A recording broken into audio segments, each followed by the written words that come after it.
Hello everyone and welcome to our video. Today we're talking about the full moon in Gemini, which happens on December 7th at 11:08 p.m. Eastern Standard Time. My name is Emmeline Muldoon and I'm with Emmeline's Astrology, and today I'm here with Jim Delacoli. Hi everyone. We come together twice a month to talk about the moon. We talk about the new moon and the full moon.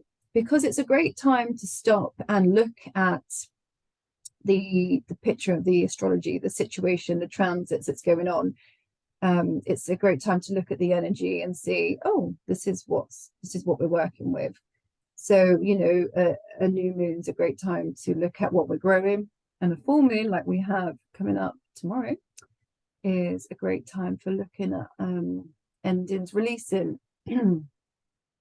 Now, full moons can be it can be like a bit of an intense time sometimes. We see that sometimes, don't we, Jim? Oh yeah. I think that even if you talk to people that are not astrologers, I have a friend who works in labor and delivery, and they absolutely do not want to take the shift on a full moon because all the babies are coming and stuff like that. So you hear people talking about the full moon a lot. So it is an interesting time. Obviously, it happens every month, and this month here in December, the full moon is in Gemini.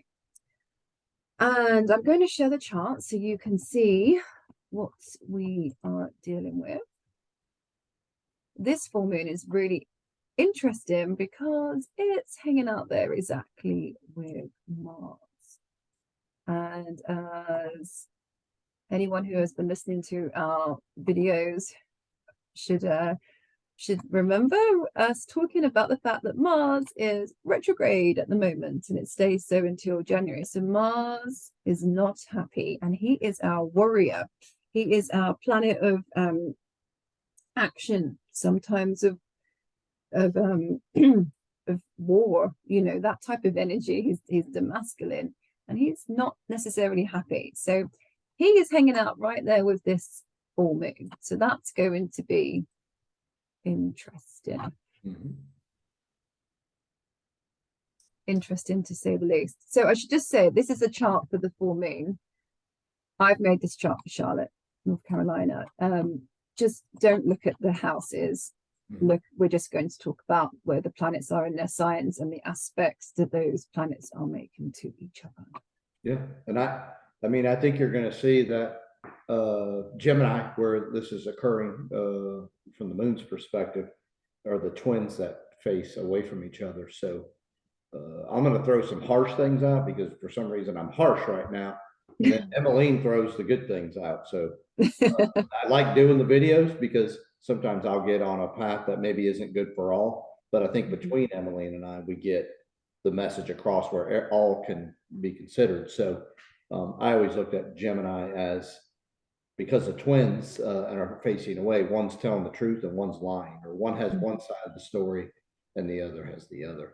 So think about that as we talk about what's going to occur. And then Mars, because the sun is, if you think about a full moon, at night, the sun illuminates that moon and almost lights up the evening or the nighttime for wherever it is you are. Think of that happening from the Mars perspective in the sign of Gemini, of the communication. So what I look at is going to stir your passion. Here come the lies that we've been talking, and here comes the truth as well, because if the lies are there, truth's there. So that's really what I'm looking at. And cut and dry, I don't think there's a lot of middle ground. So find yourself being careful here, because you're going to walk into a lot of arguments potentially, or stirring passions. And it might be a wonderful thing for you. So get ready, because here we go. Yeah. Mars meeting up with the moon, and you can see it's they're both at 16 here on this full moon, both at 16. So they're exact. It's very close. Now Mars moon coming together, that can be passionate emotions. It can be like the moon is our emotions. Yep. Mars is the aggressor, it's the action. And of course, like we just said, Mars isn't very happy right now. So when I was first looking at this full moon chart, I thought, oh goodness, we're all releasing the moon, we're all letting go, and being very intense, passionate without emotions, and maybe not afraid to speak our mind with them, because Gemini is all about communicating and talking. So I thought, oh, this is just doesn't seem very nice time to leave the house, really, with that type of energy feeling about. But then I also thought, like I always say, 50% of astrology is looking at the it's looking at the planets, it's looking at the aspects, and then the other 50% is how we choose to work with it. So when we're aware of the aspects and we can see what they are, we can look at, I just described what you could say is the lower form of Mars moon, but we can also look at what else does it mean, how else can you channel it, how else can you use it. You can also use it to be brave, to be courageous, to initiate, to emotionally be charged, to get on with what you want to get done. That's why I would like to remind people as well. You can use this to get going, get busy. Yeah. Although just remember that because, and I've been saying this a lot in my readings, because Mars is retrograde right now, we feel like we want to move forwards. Wherever Gemini is in your chart, part of your life you want to push towards, that's what Mars is doing. But obviously, because it's moving retrograde, it's not going to go forwards until January. We are not able to move forwards yet. So it is a bit frustrating. It's like we have these plans, we want to move. It's like not yet. So just bear that in mind. I've said it before, I'll say it again. I want people to remember this because it is really frustrating. And even I forget it sometimes. It's like, I'm trying to move along with my Gemini house, and then you're getting held back. And then you just realize, yes, that's right, because it's not time yet. We're in the planning. This is the time to think about it. Executing it comes when Mars moves direct again. And because it's in Gemini, let's think about what we're hearing and what we're learning when we're being set back at this time. Because what we're hearing, the information we're gathering, is going to be the tool, what we need when we do move forwards in January. So if you think about it like that, it's a lot easier to tolerate. Yeah, and I was going to just dub this the liar's moon, and that wouldn't be fair, but and right in line with what you're saying, so what if you're being stirred by somebody lying, or you're getting things revealed that maybe aren't true? It's helping you define the truth even better. So don't forget that here. Don't forget that huge opportunity to assess and become more, and then you'll see the opportunities emerge in January when, like you said, when Mars goes back direct, and then you'll be able to really get moving. So just keep assessing here. Throw patience, do the best you can, but I promise you're going to argue a little bit, and that's fine. Yes, it might just feel like, I think when I first looked at this new moon chart, my first impression was, you're going to finally get out what needs to be said. It's been building up, and you might feel, if you've been feeling emotional about a subject, it's like now you're going to speak it and you're going to release it, and you might say it in a way where you possibly regret it if you say it too fast, to make you think about how you're saying it.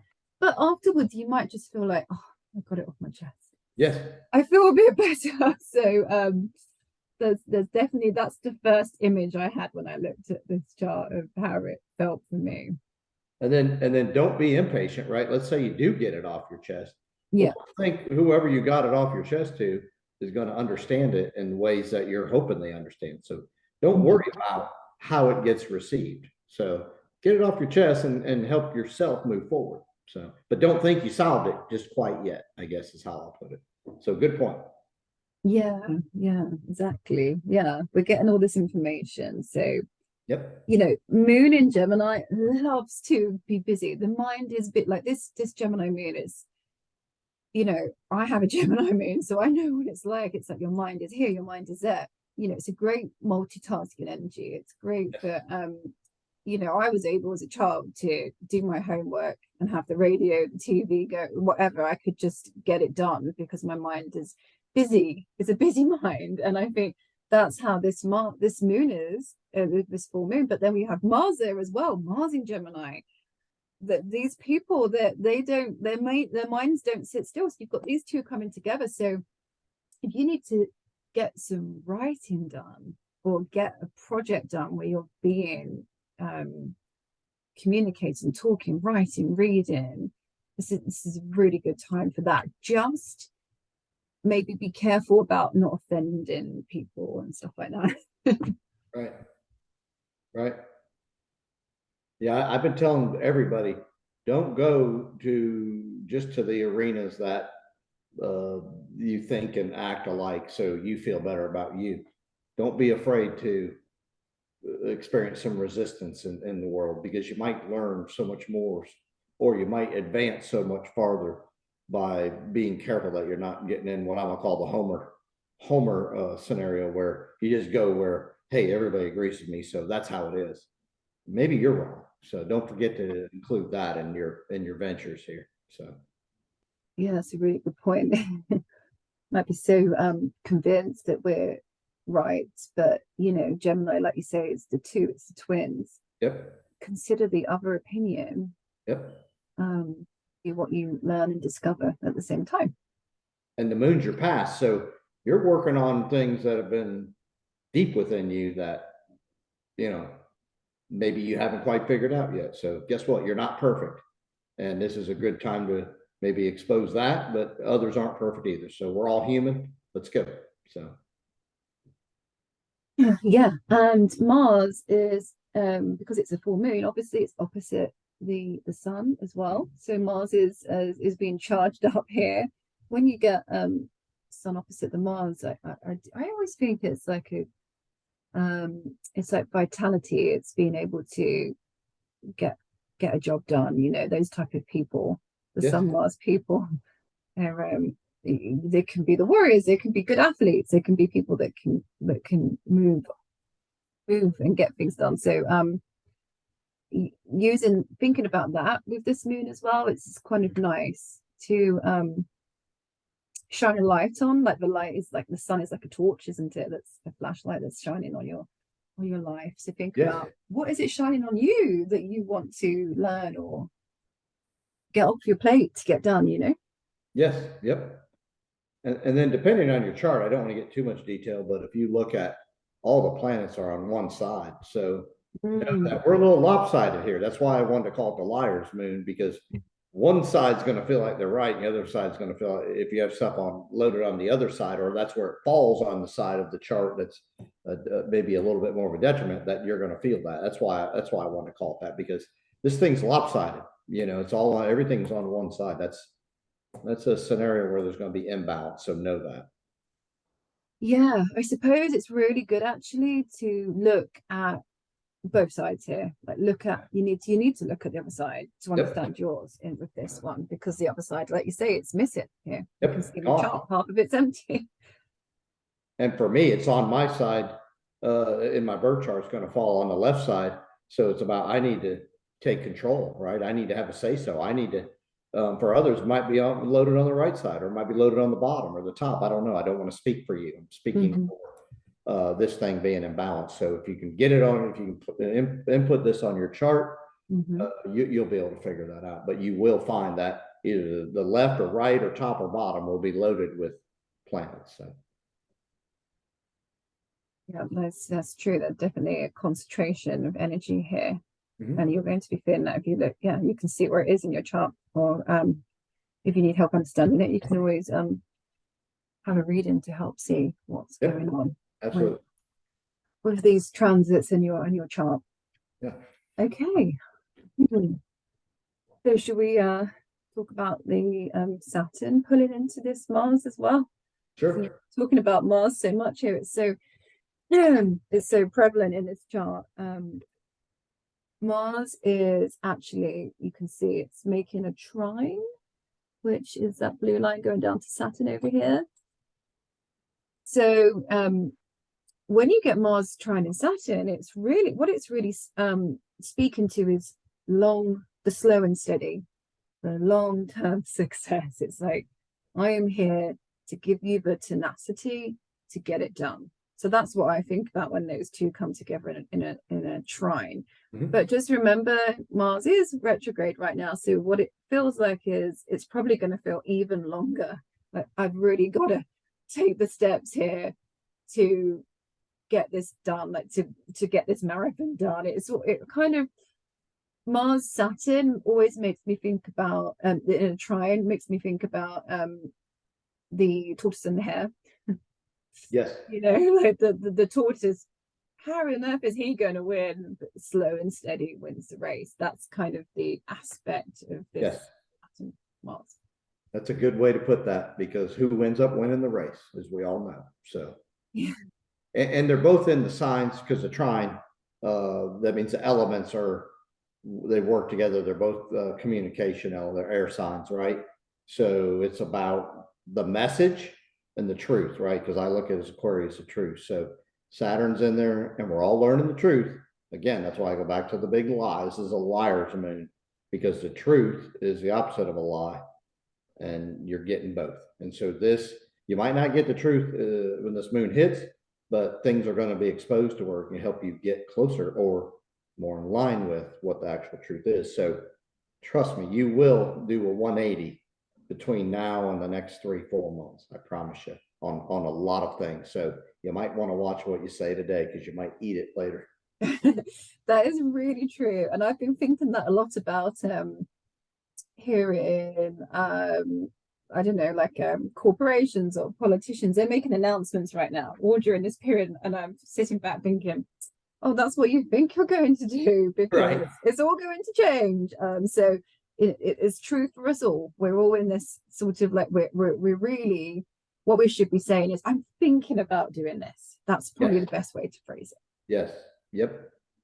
Yep. We're going to do this. That's a perfect advice for this. So, and then on the other side is, just because you're seeing it and it looks like it's unfolding, don't kid yourself. It's not unfolding as you think either. So, so just hang on a minute, right? So, yeah, this is this is a period of I think there's a lot of, like you said, the air signs, lots of thinking, like going reflective, going within a bit, and really figuring out, getting to know yourself as well, I think, with these planets, because there's deception, and we haven't got to that yet, but we're going to, because there's deception everywhere. Yes. And with the sun in Sagittarius, it's really looking at asking us to strive towards what's important to us, what's our truth, what's yes. What do we think is important? I always think Sagittarius is like the higher mind. It's trying to really figure out the big questions in life. Yes. So that's what this sun is like, lighting up this chart, looking at. So we might all be thinking about those type of questions at the moment. Yeah, and you might find yourself changing a little bit. Or the question I ask myself at least 10 times a day is that how I see it, or is that how it is? I'm asking myself a lot right now. I hope you do that to yourself, because you will experience growth that you probably never experienced at this time. So, yeah. So, did you want to move on to Neptune? I think we can go to the Neptune and all the big squares that Neptune wants to. Yeah, because then you just mentioned like deception, so I'm guessing we're looking at Neptune. One thing I just want to mention about Neptune is it's actually a Jupiter and Neptune. They came together in April, earlier on this year, April 2020, 12th of April, that week. They came together. That's like an every 12-year cycle when Jupiter comes to, every 13 years when Jupiter comes to Neptune. Yep. We had an idea back then. We were thinking about what we wanted to do. And now Jupiter came back into Pisces again and met up with Neptune. So it's like, okay, we've thought about it, and now we're going to be getting on with it. And Jupiter's right at the end of Pisces right now. So it's saying, this is the final part of like, we're getting it done.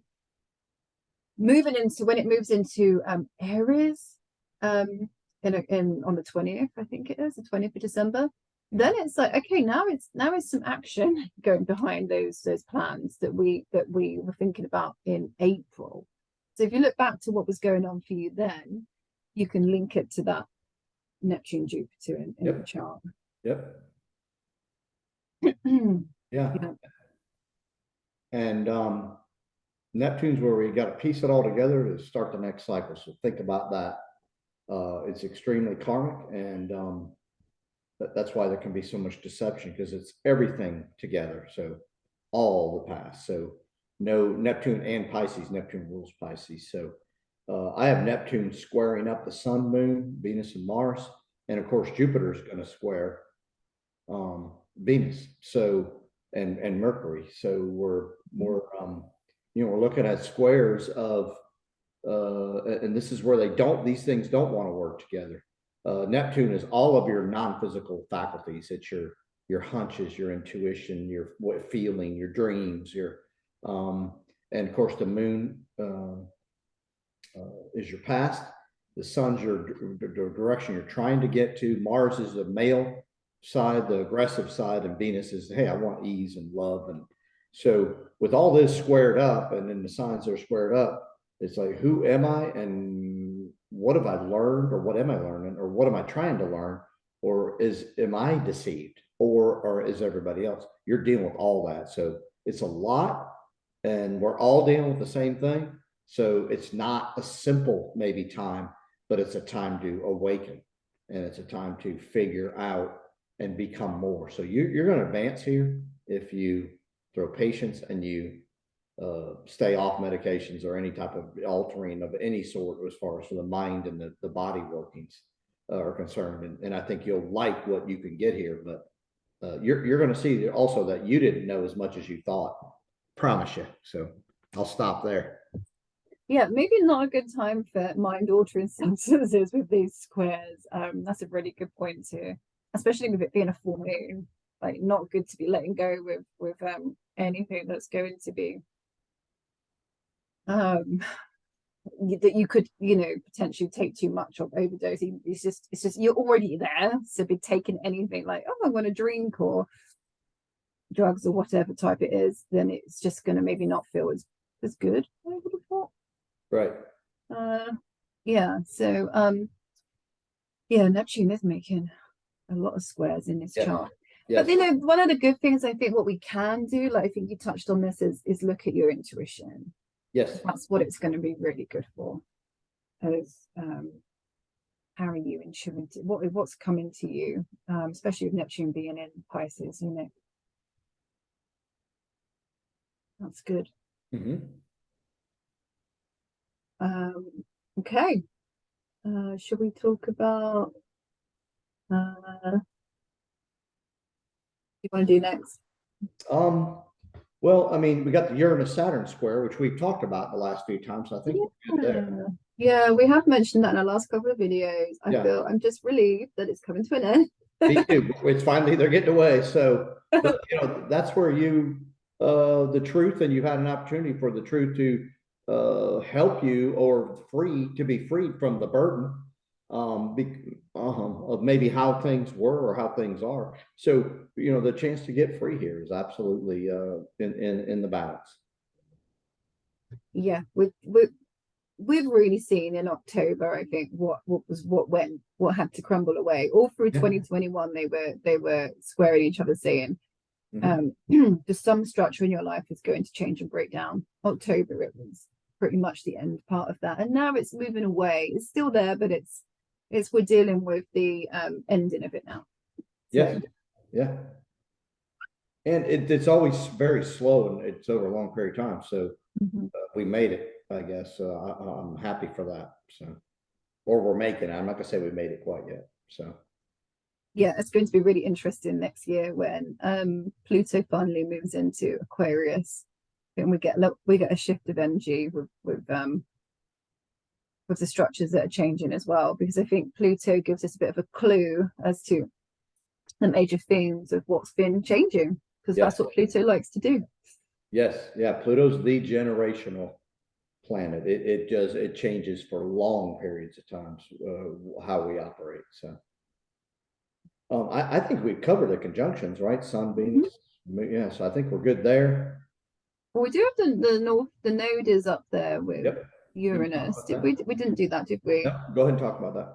Yeah, well, that I guess having those two come together, surprising events, unforeseen events that are exciting, that could really to I just saw Uranus is back at 15 again. So it's midway through Yep. Taurus.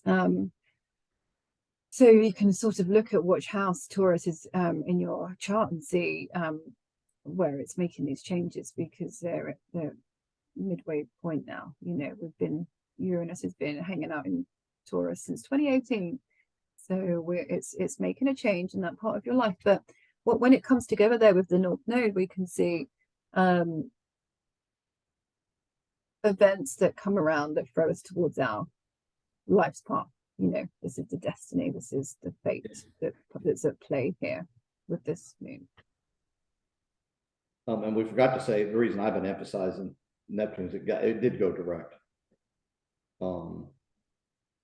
Yes. So yeah, I mentioned that. That's why I've accented it a little more than I normally do. But you know, we're down to just Uranus and Mars that are retro now, so that's good. We got a lot of forward moving planets, so you're seeing a little bit of progress here. A little bit. Yeah, although I do want to just highlight, because Christmas is coming up, which is a time when people buy a lot of products, sometimes electrical. Mercury will be moving retrograde at the end of the month on the 28th. Yes. Which is usually what we say, Mercury retrograde, do not invest in electrical products because they don't work very well. I've had that happen to me. Yes. Buying, before I knew about astrology, buying the TV and the computer during Mercury retrograde. If you do, get insurance. But yes. Yeah, the Mercury goes into its shadow on the 12th, so next week. So just bear that in mind. It will be in its shadow period over the Christmas time. So right. You are going to be buying electricals. Try and get it done before the 12th. Yeah. Yep. Another retrograde the start of 2023 is going to feel a little bit slow, I think, with Mars and Mercury retrograde, those two personal planets. Yep. But yeah. I mean, we got a lot of action happening, so get ready. So yeah. I mean, well, I'm excited about the next new moon. Yes. The new moon coming up is in Capricorn, and 1 degree. Yeah, 1 degree. Oh yes, we didn't even mention that, did we? Oh, because well, I think we mentioned it last time, because all the new moons are at 1 degree for the next few months. So there's just so much beginning. There's so much that we're starting right now. It's exciting because there's all these new beginnings. But the next new moon is interesting because there's a big build up in Capricorn. A lot of planets going to be hanging out there. So we'll be talking about that on the next video. So tune in, subscribe if you don't want to miss that one, because that's going to be a nice, and that's hanging out there near the Christmas week. So nice chance to think about really growing and what's to come. Yeah. Yep. The only thing I'll leave with is I'm going to ask you to truly look, and maybe you need to stop just lying to yourself too, right? Maybe you think how you operate and who people think you are is not the real you. I've been begging for you to expose the real you. Maybe you can dig into that as well as revealing the lies that are on the outside. So we all have both. Hopefully we can take this time to work on both, I guess is how I'll put it. Yeah, exactly. You know, don't kid yourself about what you really want. Yes. Good. Well, okay. Sorry? I wish everybody happy holidays. Yeah. Well, we'll be doing one more video before the we'll get one more in. Yep. Yeah, we'll get one more in, but yes, just hope you have a peaceful December. I think that's as a mom, as a parent. Yeah, me too. With the build up, that's one of the things that I aim for and look for is a peaceful Christmas. Yes, please. I wish that for all. So. Yeah, wishing everyone a peaceful Christmas, and all the best. If you have any questions, as always, drop them in the comments. How we'll be on either of our channels. We'll post this on both of them. So yeah, we're happy to answer any questions you might have. The only thing I'll add is please like and share, because there's something that's gone on since a couple videos ago, and I can't even find my own video I put up. So if somebody can give advice on what's happened, help us, because we've noticed that it doesn't go out and like hit the areas it was hitting. So I'm not sure what's happened, but if we can get some advice on that, we'd love to both hear it. So yeah, I'm not the most technological person. Aquarius is not very strong in my chart, so I'm the least in that arena. Trust me. I need some. I always need guidance with technology and so forth. Yeah, help will be appreciated. If anybody can comment on why that's happened, because I'll type in to look at the video and I can't find it at all. I got to go and type the whole video in to get it to pull up, and it's not showing up like it was. So any help would be appreciated. So, thank you. All right, everyone. Well, thank you. Thanks, Jim. Yep, thank you. As always. All right, take care. See you next time, everyone. Bye-bye. Bye.